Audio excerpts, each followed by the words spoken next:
За сайн байна уу? Энэ удаа School платформ дээр өөрийн гэсэн огт бүртгэл байхгүй хүн хэрхэн шинээр бүртгэл үүсгээд нэгдэх тухай зааварчлаг оруулж байна.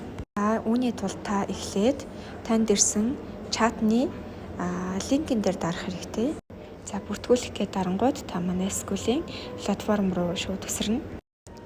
За үүнийхээ дараа та өөрийн сонгож буй стандарт юм уу премиум гэдэг хоёр сонголтын аль нэгийг сонгоод дарна. Дараад оронгууд ийм хоосон талбар гарч ирнэ. За тэгээд зааврын дагуу хамгийн дээрээ өөрийнхөө нэрийг last name гэдэг дээр аавынхаа эцгийнхаа нэрийг имэйл хаяг дээр болохоор та байнга ашигладаг өөрийнхөө идэвхтэй мэйлийг бичих хэрэгтэй.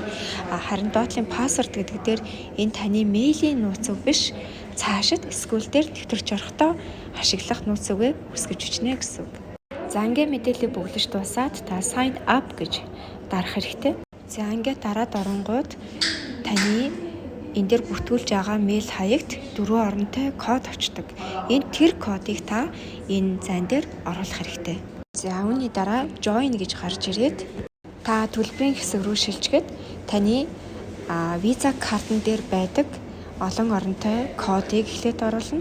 Түүний дараагаар картны дуусах сар болон оныг оруулаад тэгээд нөгөө CVV код гэж байдаг те хамгийн ярын тэр энэ 3 мэдээллийг оруулаад тэгээд болдог гэсэн. За энэ мэдээллүүд бүрэн бөглөгдөөд эрэнгүүт доор байгаа join стандарт эсвэл join premium гэдэг товч ногоон өнгөтэй болоод идэвхжээд тэгээд энэ дээр дарангууд та групптэй нэгднэ гэсэн.